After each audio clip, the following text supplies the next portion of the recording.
the days are never ending, when the nights are feeling lonely, there's a place that I can go, where the birds are free to roam, in the sky, flying high, over fields of green, and where the stars inside the sky, we're the last ones shining bright, pushing through the storm tonight, we'll be burning on and on and on. We're the stars inside the sky, we're the last ones shining bright, pushing through the storm tonight, we'll be burning on and on and on.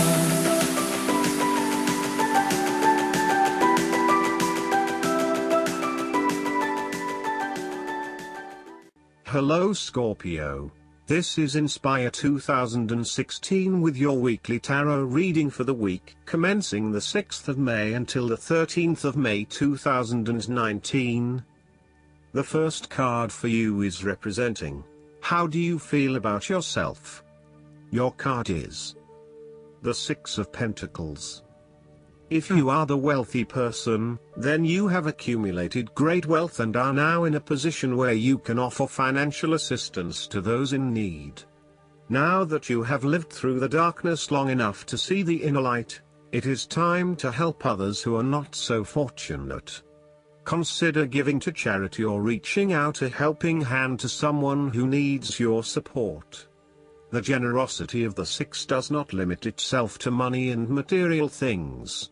Giving of your time or your wisdom is often just as spiritually fulfilling as giving away money or gifts, and the intangible gift of your presence is received just as well, if not better. You may also be inclined to make a loan to someone, on the premise that they will eventually pay you back once they are back on their feet. This is a loan built on trust and good faith, knowing that if you give something away, it will come back to you. Remember, though, that this is more about a short-term fix and not a sustainable solution towards self-sufficiency. So, think about how you can financially support your family or friends in a way that encourages them to stand on their own 2 feet eventually. If you are the beggars in the Six of Pentacles, then you may be the recipient of someone else's charitable activities. This will help you to get back on your feet and to eventually repay the charitable organization or individual, either with your time or your restored wealth.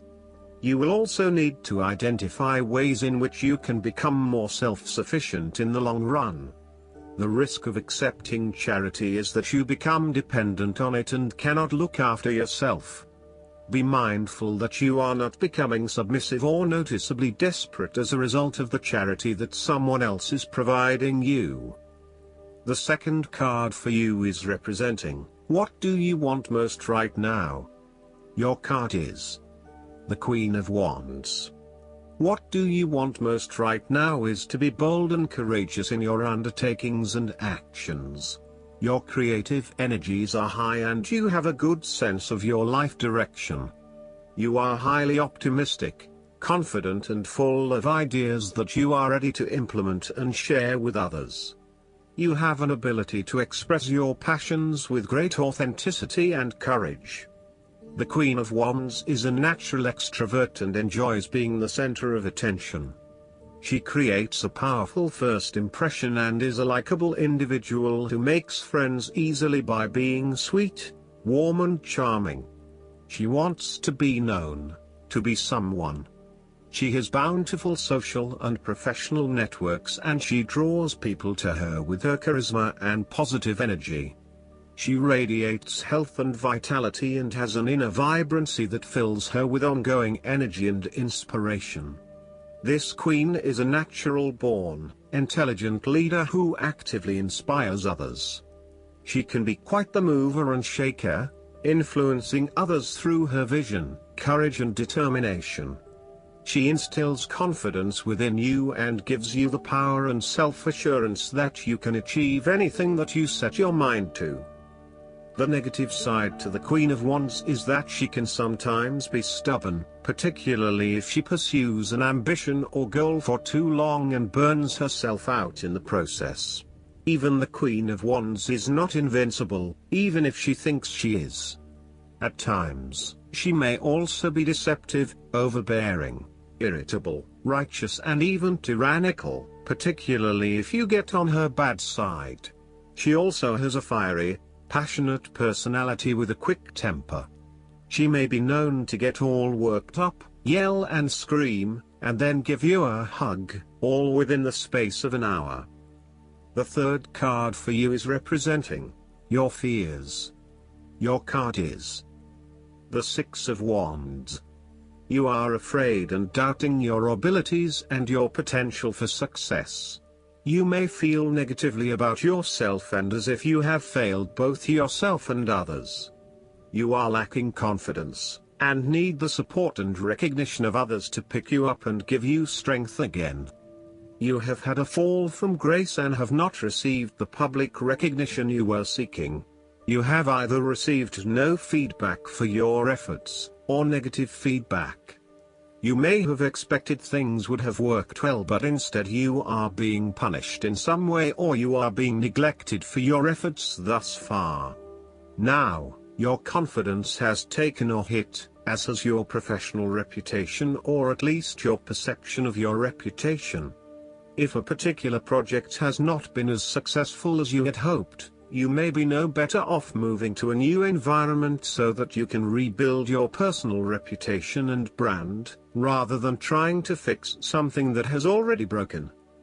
You may be trying to achieve too many things at once and may not be doing a good job at juggling all of these commitments. It may be best to focus on only a few things and do them well. This will help you feel more inspired and motivated about the activities you do commit to. This card can reflect the transitory nature of success. One moment, you are on top of the world because you have achieved great things, but then the expectation has been set that you will continue to perform to this level, and when you do not, then you are suddenly knocked down and criticized. While victory and triumph feel great at the time, recognize that it is only temporary and you will have to continue sustaining a high level of performance to be acknowledged. The fourth card for you is representing what is going for you. Your card is the Ten of Wands. There would be the completion of a cycle after a period of struggle. You are finally reaping your rewards after investing a lot of hard work and effort. You have fulfilled a creative venture, realized a dream or accomplished a major goal, and now must deal with the consequences of that fulfillment. However, even with the achievement of your goal, there comes with it great responsibilities and commitments. While you have reached a point of completion, you are becoming starkly aware that you must now carry on with the responsibilities you have laid out for yourself, in order to ensure ongoing success. The trouble is, however, that these responsibilities may become too much to bear and you are struggling to let go. It is a bit like the business owner who creates a flourishing business but who is unprepared to delegate some of her responsibilities to the staff, and ends up working 70-80 hours a week. The inspiration and creativity that was associated with the initial goal or vision rapidly disappears, and everything becomes hard work all too quickly. Thus, it is incredibly important to let go of or delegate some of your responsibilities in order to free you up to still enjoy life. This is a reminder of how much we take on in our lives and all the extra burdens and responsibilities we weigh ourselves down with. We take on so much, trying to do all the things that need to be done. Thus, this card asks you to stop and examine your current lifestyle or work. Assess which activities or tasks are really urgent or really important, particularly in relation to your broader goals. You may need to employ various time management or prioritization methods in order to determine where best to spend your time and which tasks you can drop. Your goal needs to be greater efficiency, whilst also freeing yourself up for rest and relaxation when you need it. This card can also mean that you are being oppressed by outside sources. You are overworked, overtired and overstimulated. You have more on your plate than you can possibly handle, and you have taken on too much at this point in time. In an effort to get to the finish line, you have found yourself overwhelmed with the extra responsibility and activity. You need to stop working so hard.